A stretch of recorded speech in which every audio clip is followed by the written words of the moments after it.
Sebelum tunggu Bang. Ya, apa ini corona ada permainan politiknya? Kenapa bisa menganalisis sampai ke geopolitik? Itu bisa jadi.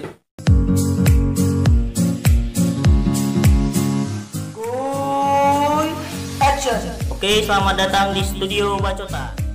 Tanggal 30, abang lihat itu yang terpapar sudah 10.000 yang 10 ya? Yang sudah terkonfirm. Seluruh Indonesia? Iya, seluruh Indonesia. Jadi sementara yang diketahui rapid test dan tes corona ini diketahui seminggu paling cepat, selama 2 mingguan. Masa inkubasinya kan 12 hari. Nah, data yang sekarang kita terima itu kan data hasil tes minggu yang lalu atau 2 minggu yang lalu. Nah, jadi bisa saja hari ini bertambah, karena semakin bertambahnya data sekarang yang kita lihat. Bisa jadi data yang sekarang kita terima 10.000 itu adalah data hasil rapid test seminggu atau 2 minggu yang lalu, kan begitu. Nah, artinya kalau data itu semakin bertambah. Tapi tunggu dulu Bang. Tanya yang masuk rumah sakit itu yang awalnya bukan corona tiba-tiba jadi corona. Kan banyak tuh yang awalnya penyakitnya kayak misalnya entah penyakit bawaan, kan tiba-tiba masuk rumah sakit dites corona. Artinya kan bukan mutlak gitu kan. Kita bisa melihat bahwasannya seperti yang para ahli medis katakan bahwa corona ini terpisu dari penyakit bawaan, dari penyakit dalam, mungkin penyakit paru, itu bisa terbawa karena lemahnya imunitas tubuh tadi. Jangan-jangan ini konspirasi? Nah, yang informasi sosial media gitu kan, banyak tuh teori-teori yang bermunculan. Nah, anehnya setelah corona ini masuk Indonesia, timbullah teori-teori konspirasi yang mengatakan corona itu ya buat-buatan lah. Tapi aku mencoba untuk menganalisa sebuah kejadian. Maka dalam pakar intelijen yang dicari dalam setiap kejadian adalah siapa yang paling diuntungkan dalam kejadian itu. Dalam hal COVID ini, sektor apa yang paling diuntungkan di kejadian ini? Misalnya penjualan alat medis, kemudian penjualan farmasi, obat-obatan, meningkat semuanya. Artinya bukannya abang menuduh bahwasanya pihak medis yang bermain, tidak. Selain itu juga ada, begitu. Yang mungkin kita belum ketahui apa. Ya tapi gini juga kan. Konspirasi itu poin pentingnya dalam pengertian konspirasi itu poin pentingnya adalah segala sesuatu ataupun kejadian itu tidak mutlak terjadi sendiri. Pasti ada dalang ataupun pemain gitu kan, pemain di balik layar. Itu sendiri kan konspirasi. Gimana?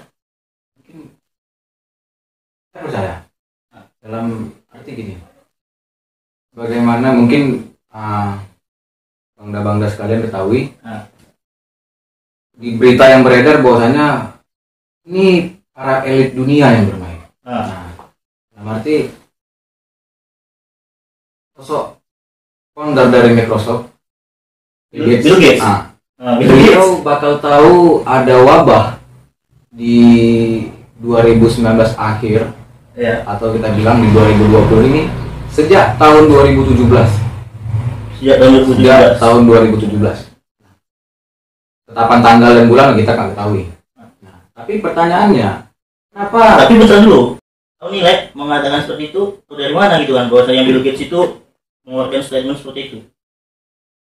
Kalau mungkin kita mengikuti berita-berita informasi corona di berbagai daerah dan berbagai negara, ada dijelaskan di salah satu channel di YouTube, kita tidak bisa sebut. Di sana mereka menerangkan bahwasanya Bill Gates itu mengetahui ada wabah ke depan tahun, makanya dikatakan COVID-19 itu kan terjadi di akhir tahun 2019 dan besar-besarnya wabah ini di awal sampai sekarang 2020.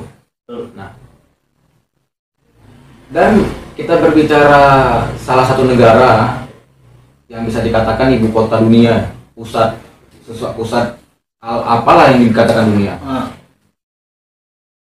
Nah, presiden sekarang negara itu telah terjadinya angka positif terbanyak, tertinggi juga yang terjadi di dunia setelah Italia. Italia. Dan pertanyaannya, kenapa presiden mereka atau pemimpin mereka itu belum ada melakukan tindakan? Contoh seperti lockdown. Sedangkan tingkat terjadinya atau tercemarnya virus tidak di suatu negara tersebut itu udah melonjak tinggi sampai pemimpin mereka itu ketelan udah sendiri ya. Itu ya. Nah, dia mengatakan corona ini nggak bakal masuk atau nggak bakal beredar di Amerika. Sekarang terbukti yang terjadi, mereka menjadi negara tertinggi yang terinfeksi corona. Tapi apa kaitannya dengan Bill Gates sama Amerika? Bill Gates ini dikatakan orang yang bisa disorot di salah satu di Amerika. Mungkin dari aset atau hal lain sebagainya, dan mungkin para elit dunia ini mungkin termasuk beliau di situ yang mengatakan bahwasanya bakal ada wabah. Dan apa mungkin kita ketahui ini cara mereka untuk kita masyarakat, kita umat dunia yang tinggal untuk melakukan apa-apa itu dengan teknologi. Kenapa tidak? Kita tinggal nih di rumah. Dari segi kita mau makan, mau berkegiatan, mau lihat, mau nonton apa segala macam, kita menggunakan gadget. Nah, penghasilan Netflix, lain sebagainya meningkat di saat wabah ini. Bisa jadi tujuannya ke itu. Yakin tuh? Kapan orang di saat keadaan wabah kayak gini tuh nggak menggunakan handphone dalam hal apapun? Ya. Nah, balik lagi menganalisis. Gimana kita menganalisis corona ini? Maksud analisis itu bagaimana gitu kan? Maksud analisis yang tadi abang sebutkan, ya. Analisisnya itu dari segi geopolitik. Sebelum tunggu bang. Ya, apa ini corona ada permainan politik ya? Kenapa bisa menganalisis sampai ke geopolitik? Itu bisa jadi karena ini sebelum terjadi corona tahun 2018 2019 kita sama-sama tahu bahwasanya Cina dan Amerika mengalami yang namanya perang dagang.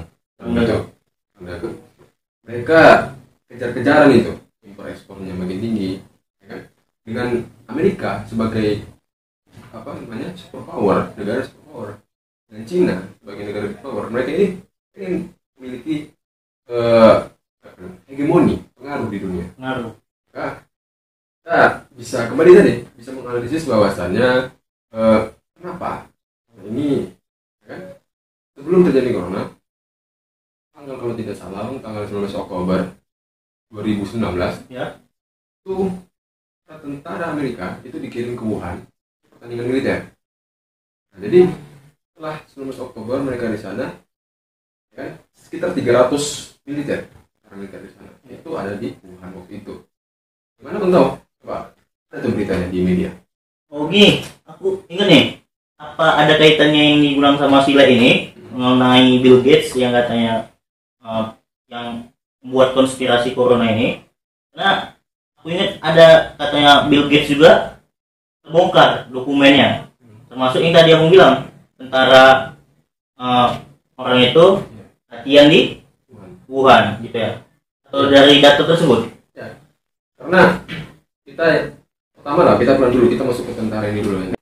Coba dulu yang tentara ini. Jadi atau tentara tadi dituding oleh Cina mereka lah yang membawakan virus, bahkan penyebarannya dituding melalui ludah. Jadi bahwasannya banyak dari itu. Kemudian Bill Gates. Mulai dari tentara Amerika ke Wuhan, Bill Gates yang kita mengambil teori bahwasannya Amerika lah yang di dalamnya kan gitu. Nah, karena Bill Gates di tahun 2018 puncaknya kalau nggak salah dia membuat namanya penelitian tentang pandemi. Dia memprediksi bahwasannya 65 juta masyarakat populasi dunia mati gara-gara pandemi. Nah, itu disebutkan pidatonya. Saya sempat lihat pidatonya, dia sebutkan bahwasanya setiap negara sekarang membangun pertahanan militer. Tahu gaya warfare, gaya peperangan pandemi, biologi, namanya warfare biological warfare. Jadi yang perlu kita ketahui bahwasanya perang itu nggak selalu bedil-bedilan, nggak selalu tembak-tembakan. Itu saja ekonomi. Ya, bisa saja ini kayak yang terjadi sekarang. Mungkin bisa berprasangka baik, oh ini kejadian alam, ini alami. Dari apa yang terjadi di politik dunia kita bisa ambil kesimpulan bahwasanya yang pertama yang terpapar adalah Cina. Kemudian sekarang yang banyak kali terpapar adalah Amerika. Nah, mengapa itu? Kan bisa jadi Cina balas dan mengirimkan belanjanya ke sana dan mungkin hanya ke sana untuk menyebarkan di sana. Kita tidak tahu. Nah, ngomong tentang Bill Gates tadi, Bill Gates ini kan sekarang kan sudah mengundurkan diri dari Microsoft. Dia tidak lagi jadi CEO di sana. Mengundurkan diri dari Microsoft, dia sebelum itu sudah pernah membangun yayasan farmasi yang namanya Bill and Melinda Gates kalau tidak salah. Itu yayasan yang bergerak di bidang farmasi. Obat-obatan. Dengar juga statementnya setelah dia mengatakan COVID ini atau Corona, dia juga mengeluarkan statement katanya setiap dunia atau setiap negara yang selamat harus menggunakan vaksin. Nah, yang tertuju duluan adalah Amerika. Kemarin kan beritanya kan dia bahwasanya dia akan menjual vaksin, bahwasanya vaksinnya itu dituduh ada chipnya gitu, yang bisa mempengaruhi batas usia kita, mengontrol populasi, bahkan dia bisa membuat depopulasi, ya kan, mengurangi penduduk dunia. Sampai segitu ya, itu yang kita dengar gitu. Nah, setelah Amerika kita tuding sebagai pembawa virus ini, ada lagi berita baru bahwasanya WHO dan Amerika itu bekerja sama untuk menutupi corona di awal. Karena sekarang tinggal Donald Trump kan sudah tidak lagi memberikan dana bantuan ke WHO, sudah lepas tangan dengan WHO. Dia berpikir bahwasanya WHO ini tidak adil, WHO Cina saja, begitu. Begitu ya. Dia dituding bahwasanya dia menutup-nutupi. Dia mengatakan bahwasanya setidaknya mengatakan penyebaran corona ini tidak berbahaya karena penyebarannya dari hewan ke manusia.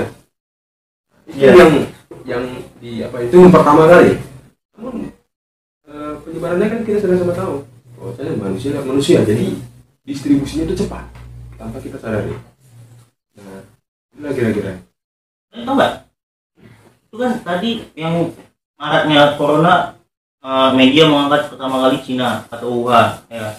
Nah, ditudinglah Amerika sebagai biangnya. Tahunya sekarang tiba-tiba Amerika juga melonjak tingkat Cina lagi. Duduk lagi ke Cina, ya kan? Tapi apa kita sadar ini? Yang nggak pernah, negara mana sih yang nggak pernah masuk berita di media, yang nggak terkena paparan corona? Israel. Ada nggak diberitakan Israel? Bahwasanya Israel itu terpapar corona. Kalau Israel lah merasa mereka juga terkena. Ya. Apa? Karena berita sekali terjadi bahwasanya ada negara-negara di Eropa, masuk lagi ke Amerika, Israel, Australia, Italia itu menuntut semua ke Cina untuk ganti rugi. Jadi juga ada, artinya mereka merasa mereka juga menjadi korban kan begitu ya. Saya juga menjadi korban. Ya, namun tidak diberitakan media kan gitu. Kita tak tahu apa yang terjadi di Israel, ada berapa jumlah korban.